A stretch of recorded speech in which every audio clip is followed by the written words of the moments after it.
به نام پیوند دهنده قلب ها. صدای نسرین بانو رو میشنوید در چنل فیوچر فال. با یه فال چوب در خدمتتونم. دوستان این فال چوب فقط برای پیج ماست، یعنی شما هر جایی دیدید بدونید که کپی شده از روی پیج ما هست. و اینکه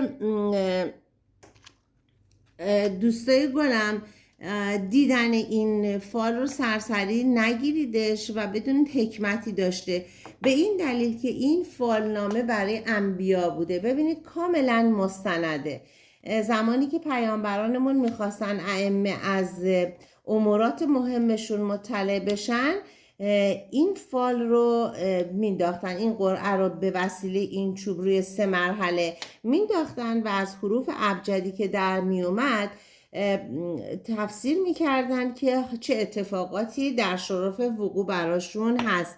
عزیزای دلم لطفاً سابسکرایب بکنید و زنگوله رو فعالش بکنید که از این به بعد فالهای ما براتون بیاد. هر زمان که فال میذاریم فوری براتون بیاد. البته این فال زمان نداره، هر زمانی که دیدید براتون تحقق پیدا میکنه. من این شمع رو برای که این محیط پاکسازی بشه، فضا کاملا معنوی بشه، تقدیم میکنیم. این شمع رو روشن میکنیم، تقدیم میکنیم به فرشته بزرگوار میکائیل و ازشون درخواست میکنیم. از این فرشته بزرگوار، میدونیم فرشته میکائیل لیدر فرشتگانه، براشون عود دود میکنیم که اینجا حضور داشته باشن و انشاءالله کمکمون کنن که یک فال دقیق و بی‌نظیر رو انشاءالله با همدیگه داشته باشیم. به آدرس پیج ما در این اینستاگرام به آدرس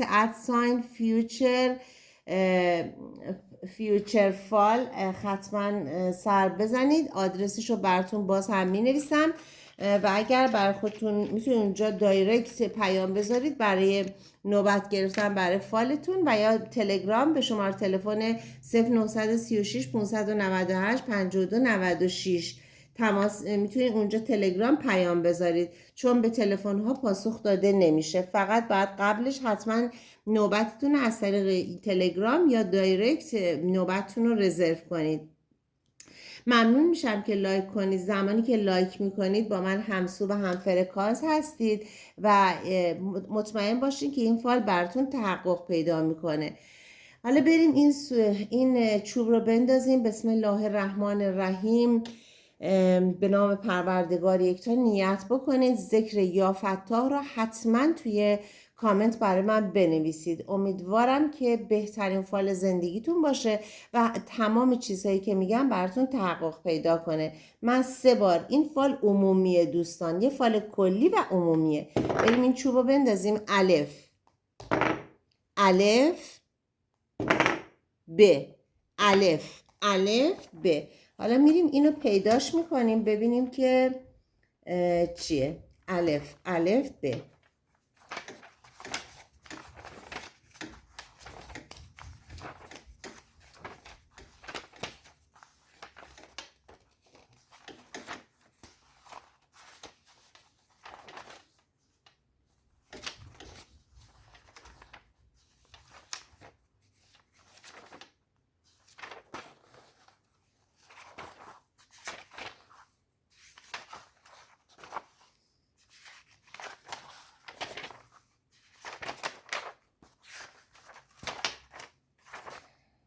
بسیار خوب. الف الف ب. بسم الله الرحمن الرحیم. وصب علیکم نعمته ظاهرة و باطنه. نعمتهای خود، چه نعمتهای ظاهر و چه باطن را بر شما گسترده و افزون ساخته است. سوره لقمان آیه 20. خب بریم ببینیم که فال شما داره چی میگه. میگه که ای صاحب فال، بدون و آگاه باش که وجودت، اگر خدای نکرده بیماری داری، برای سلامتی دیده میشه، درهای رزق و روزی برای تو گشاده میشه، اما باید حق نعمت و خدمتی که خداوند بهت رو کرده رو باید به جا بیاری تا برکت انشالله تو کارت زیاد بشه. تو دشمن داری، میگه که مطمئن باش به دشمنات پیروز میشی و سرانجام کارت خیر میشه. میگه که درهای سعادت برات باز میشه، از بیماری ها دور میشی و انشاءالله که برات سلامتی دیده میشه. میگه از جانب خرید و فروش زمین و ملک 4 پا اینجا نشون میده، ولی اون زمان چون وسیله نقلیه نبوده میگفتن 4 پا، از حیوانات استفاده میکردن. میگه 100% از جانب خرید و فروش 4 پا، یعنی منظور ماشین. الان اینجا برات دارم میبینم یه خرید و فروش ماشین انجام میدی که برات خیلی عالیه. اونجا رو بدون، دو سرمعامله برای شما سوده، هم شما سود خوبی میبری هم طرف مقابل و اینو میخری. میگی که الان غم زیادی داری، غم ها رو از خودت دور کن که کارها انشالله بر وفق مرادت پیش بره. میگه خبرهای خوبی برات توی راه هست، خبرهای خوشی داره برات نشون میده. یه اتفاق مهم که شبیه معجزه هست در حال شکل گرفتن برات. یه مشکل یا مانع در گذشته داشتی، فکرت هنوز درگیرشه، بهتره که فکر نکنی.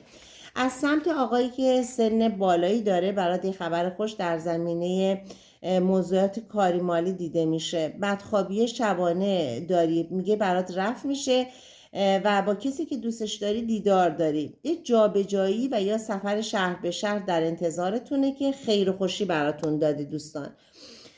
و میگه که یه کاری رو کاملا مستقلانه انجامش میدی که تهش برات موفقیت داره. میگه یک تصمیم جدی و قطعی روی یک مسئله مهم میگیری که میتونه به نفع خودت تموم بشه. زندگی دستخوش تغییرات مثبت و عالی میشه.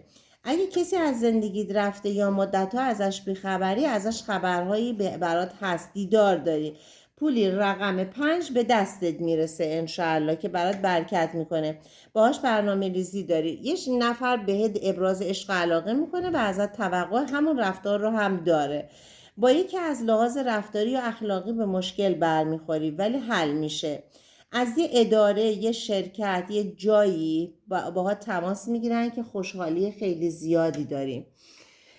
و دیگه این که میگه که اطراف کاری که میگه صاحب فال بگرد، این یک نیتی هم کردی که میگه فعلا باید ازش پرهیز بکنی، نرو دنبالش که برات خوب نیست، چون عاقبتش ناراحتی برات دیده میشه.